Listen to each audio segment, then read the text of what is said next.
There are some stories that don't begin with a single life-altering moment.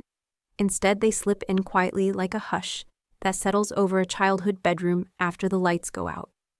My name is Olivia, and for as long as I can remember, I lived in the gentle shadow of someone else's needs. Not because my family was cruel, but because little by little, I learned to believe that my own place in the world was somewhere just outside the circle of attention. Maybe you felt it too, that quiet certainty that someone else's happiness always comes before your own. It wasn't dramatic. There was no shouting, no slammed doors, or broken promises. It was more subtle than that, 1,000 small choices, day after day. If my younger sister Megan wanted the last slice of cake, it was passed to her with a smile. If she cried, my mother Linda would turn to me and say, "Olivia, she's sensitive. Just let her have it."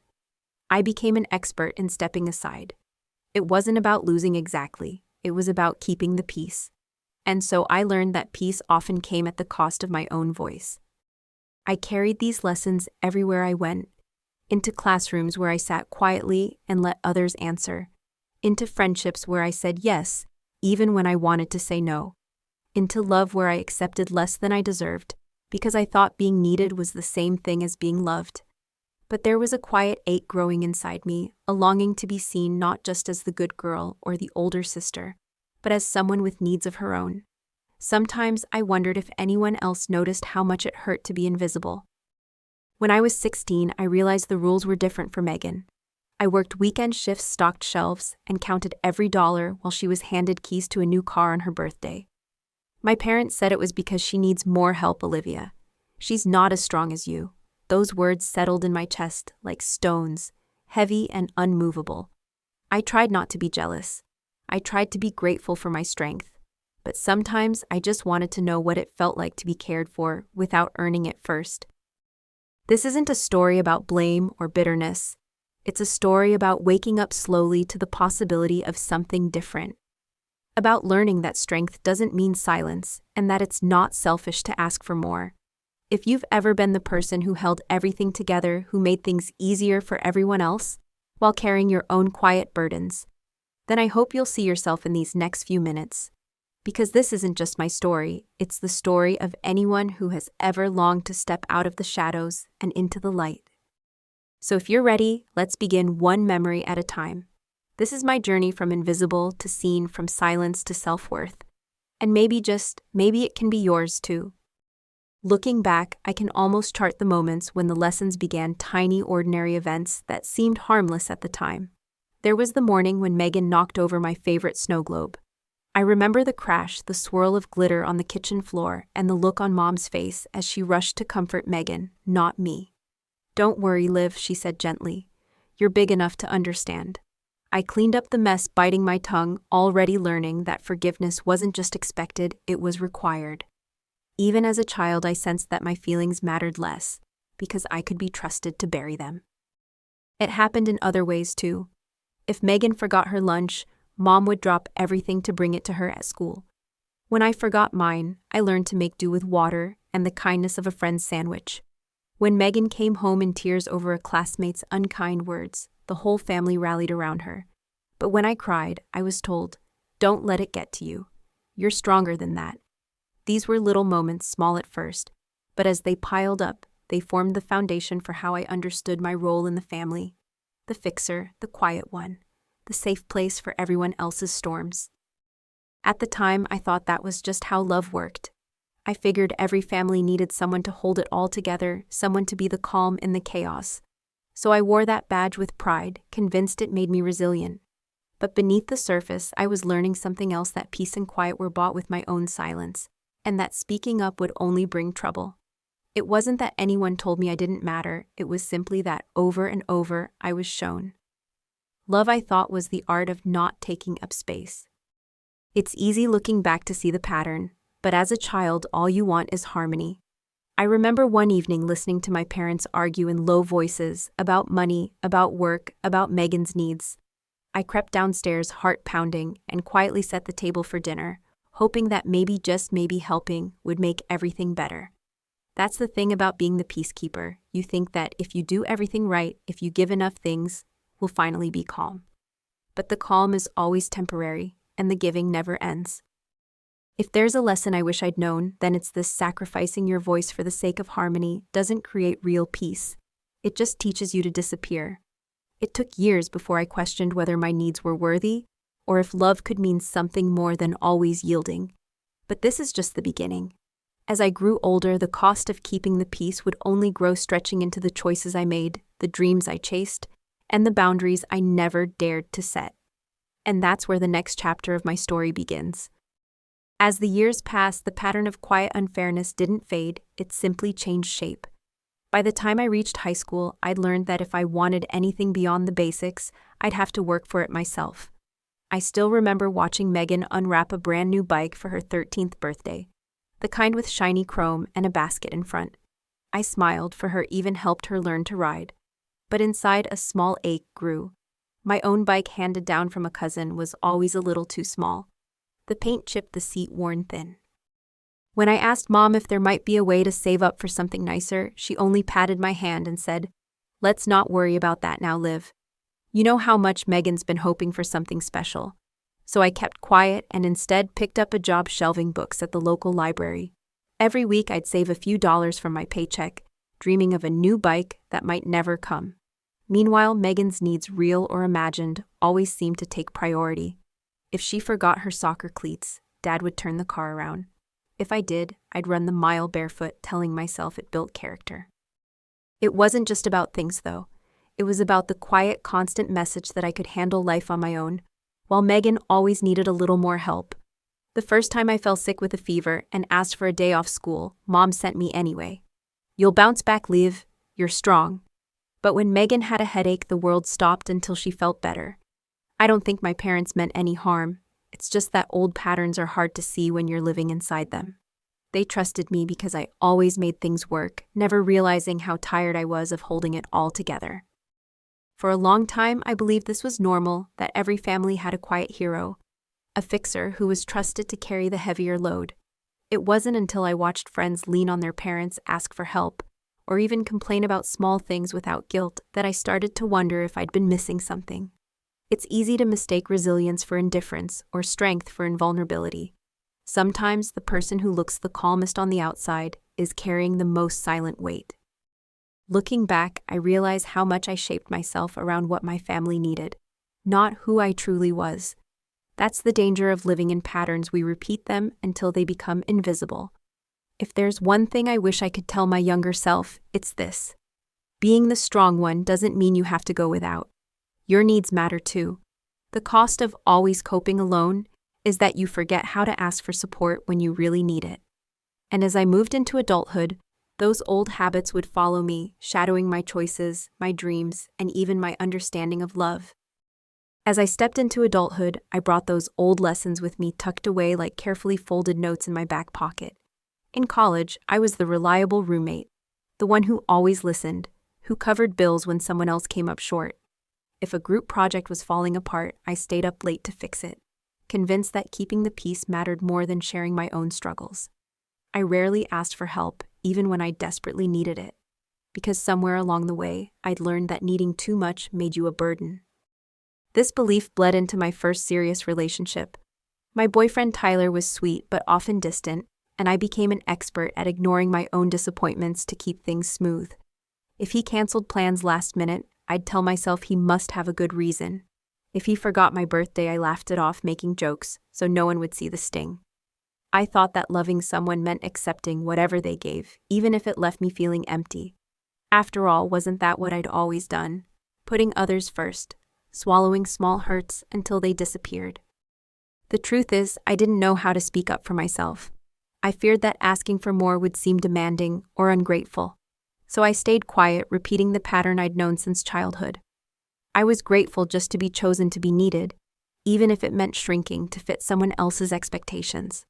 Looking back, I see how often I mistook gratitude for love, and how easy it was to lose myself in someone else's story. That's the trap of always being the giver. You start to believe your worth depends on how little you ask for in return.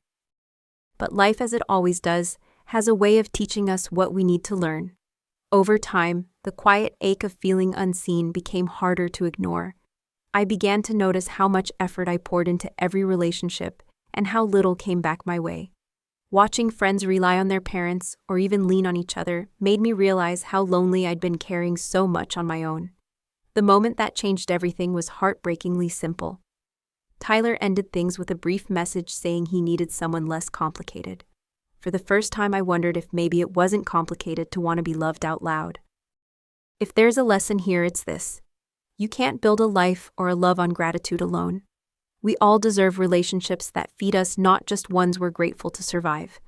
Letting go of old habits isn't easy, especially when they've kept you safe for so long. But the cost of never asking is a life lived on the sidelines. As I began to see this truth more clearly, I knew it was time to step out of the old shadows and start making choices for myself. That shift would lead me to the next crossroads, one I never saw coming, and one that would change my story forever. Planning my wedding with Ethan was the first time I felt allowed to be at the center of something beautiful. For once, the spotlight was on me, not because I was fixing anything, but because I was being celebrated. Ethan was gentle and patient, asking about every detail from the colors of the flowers to the playlist for the reception. I felt seen in ways I hadn't known I needed. But as we started to make decisions, I noticed a familiar tension creeping in, like a distant storm. My family, especially my mother Linda and sister Megan, responded to my happiness in ways that left me unsettled.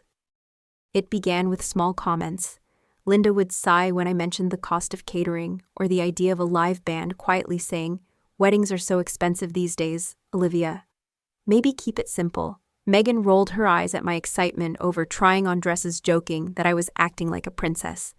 Even my father George seemed distant, reminding me, "Things are tight right now, Liv. Let's not get carried away."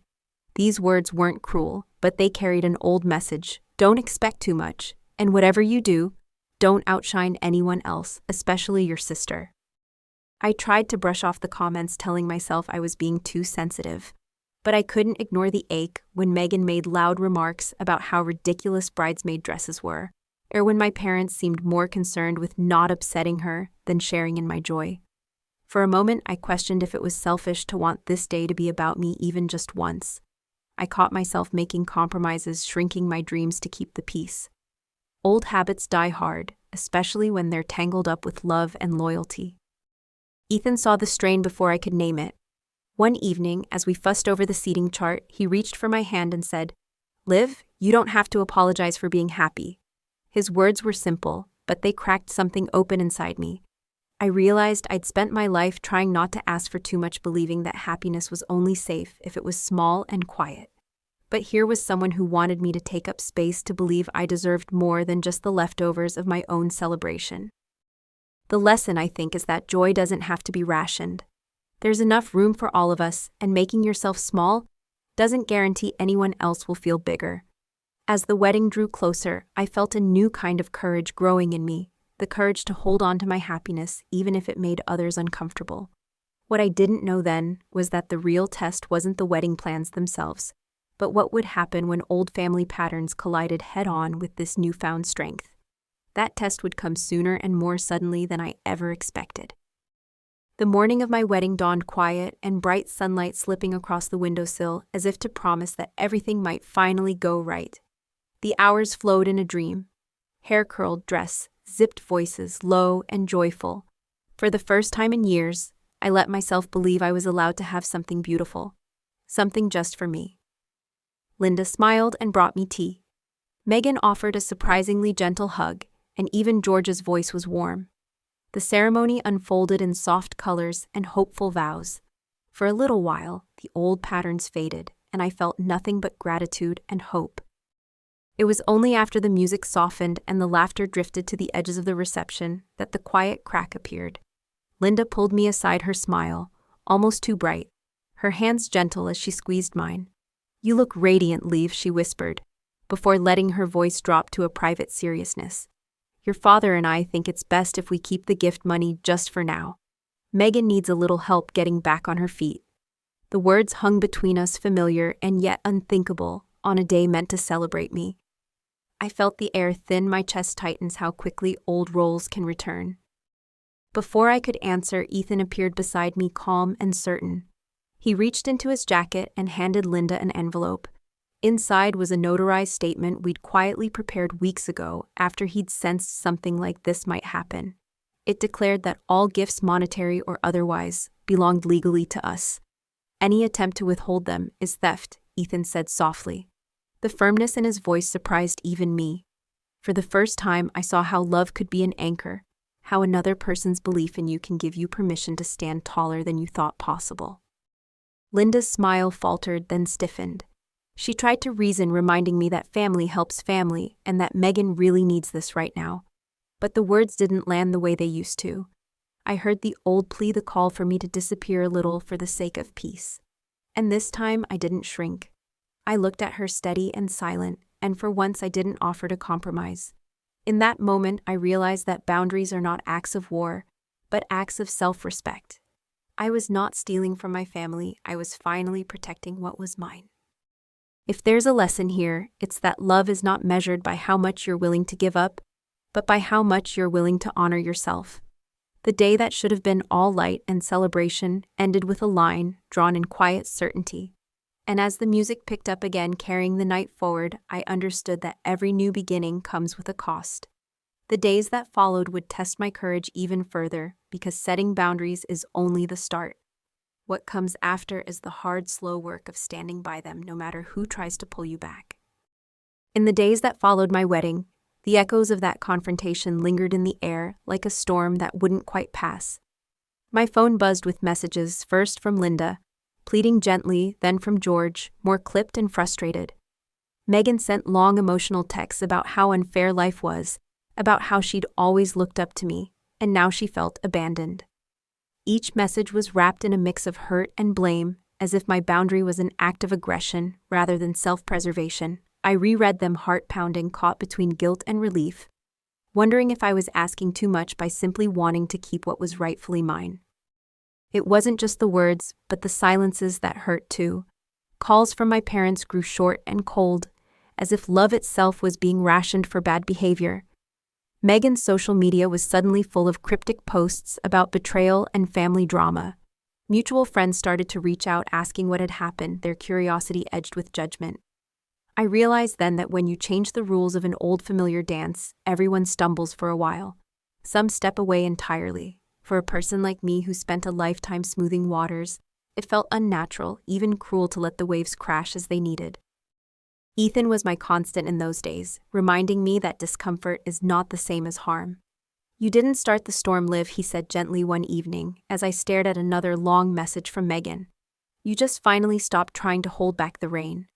I thought about all the times I'd given in, kept quiet, or bent myself into a shape that would keep the peace. Those choices had never made anyone truly happy. They only taught others to expect my silence, and taught me to mistake my compliance for kindness. The hardest lesson of all was accepting that you can't control anyone else's reaction, only your own.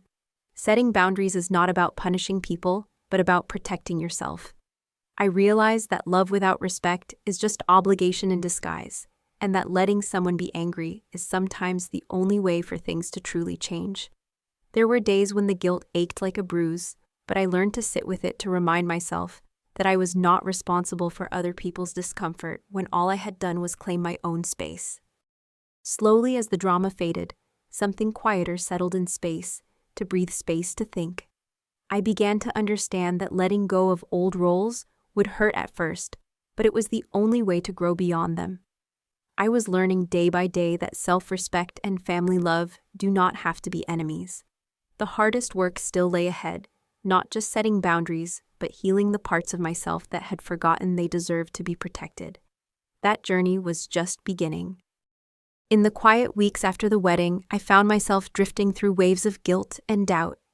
Even with Ethan's steady presence, I would sometimes lie awake replaying old conversations, wondering if I had been too harsh or if there was a way to protect myself without hurting anyone else. Guilt can be a persistent companion. It whispers that your needs are too much, that peace is always worth sacrificing for. I tried to distract myself with work and small routines, but every so often a memory or a message would pull me back into that old ache for approval. I started seeing a therapist mostly because I didn't know how to talk to anyone else about the strange mix of sadness and relief inside me. In one session, I confessed how lost I felt, how being the strong one all my life had left me with no idea how to be vulnerable.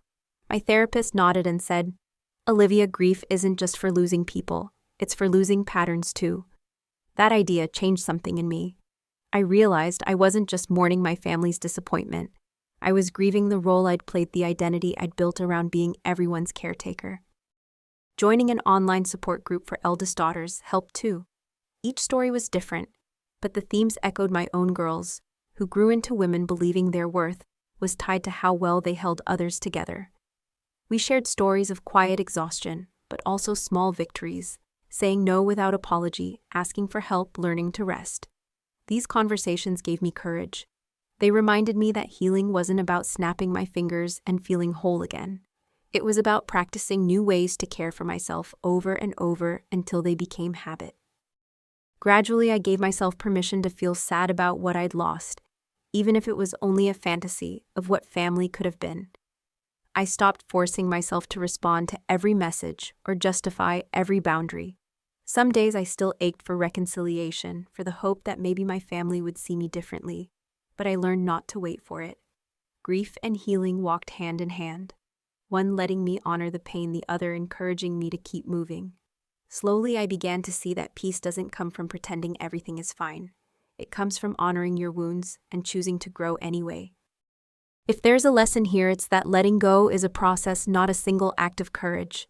It's allowing yourself to miss what never was, to be gentle with your scars, and to believe that wholeness is possible even when the past is complicated. With each day, I found more room to breathe, more space to imagine a future shaped by my own choices, not old expectations. That was the beginning of something entirely new, a quiet hope for what might come next. As the months passed, I began to fill the new space in my life with things that brought me joy, things I hadn't let myself explore in years. I picked up my old sketchbook, dusting off pages full of half-finished dreams, and allowed myself to draw just for the pleasure of it. On weekends, Ethan and I tried new recipes, laughed over burnt edges and kitchen messes, and built new traditions that were ours alone. For the first time, my days weren't built around anticipating someone else's needs, but discovering what made my own heart beat a little faster. There was something quietly exhilarating about choosing for myself. I signed up for a pottery class, even though I was nervous about being a beginner. On the first day, my hands shook as I tried to shape the clay, but the teacher smiled and told me perfection isn't the point, just enjoy the process. That simple encouragement stuck with me. Each awkward, lopsided bowl felt like a small rebellion against the old belief that I had to be flawless or useful to be worthy. In the studio, surrounded by strangers, I started to feel a new kind of belonging, one that asked nothing of me except to show up and try. I found myself reaching out to friends more often, inviting them into my home without worrying about making everything perfect. We had long, rambling conversations over tea, sometimes sharing our disappointments, and sometimes just laughing until our sides hurt. The walls I'd built out of habit and old fear started to come down brick by brick. I realized that healthy relationships didn't require me to be the fixer all the time. True friendship offered space for me to lean, to be vulnerable, and to receive as well as give. The biggest lesson, I think, was learning that self-discovery is not selfish. For years, I'd believed that my job was to keep the peace by making myself small, but all that did was make my world smaller too. Now I saw that the more I allowed myself to take up space, to try to fail to dream, the more room there was for genuine connection, not just obligation. Each small act of choosing myself became a way of rebuilding trust with the person I was always meant to be. This journey was far from perfect or finished, but it was honest, and it was mine. As I grew more comfortable with my own company, I felt a quiet urge to share my story, not because I had all the answers, but because I knew how lonely it could feel to break free from old patterns. What if my experience could help even one person feel less alone?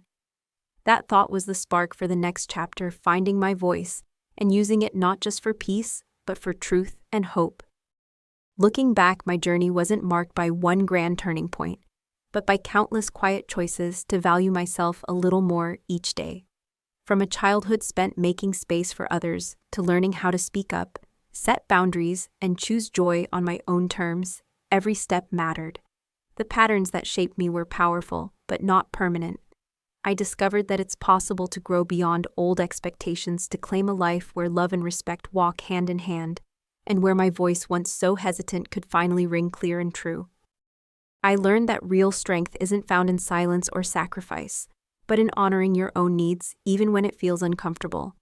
The people who truly love you will celebrate your happiness, not see it as competition. Letting go of roles that no longer fit means grieving what you thought family should be, but it also makes room for the people and connections who can love you as you are. Healing is never linear. It's a practice of gentleness and courage, choosing yourself each day even when the past tugs at your sleeve. Sharing my story, I realized I was never as alone as I felt. There are so many of us eldest daughters, quiet peacekeepers, those who learn to listen before they learn to speak, walking parallel paths toward wholeness. Your experiences, your voice matter too. If you recognize yourself in my journey, or if you've ever struggled to find your place in a family or a world that asked you to be less, I hope my words remind you that change is possible, no matter where you start. Now, I'd love to hear from you. What patterns are you ready to break? What small acts of courage have changed your life? Your stories are powerful, and this space is for you as much as it is for me. Please share your thoughts in the comments below. Let's create a community where honesty, vulnerability, and hope are celebrated. If my story spoke to you, don't forget to like this video, subscribe to the channel, and join our growing circle of support. Together, we can remind each other that our worth isn't measured by how little we need or how much we give up, but by the simple, radical act of showing up for ourselves. Thank you for being here, for listening, and for believing in the possibility of healing and new beginnings. Until next time, take care of your heart, and never be afraid to take up your rightful space in the world.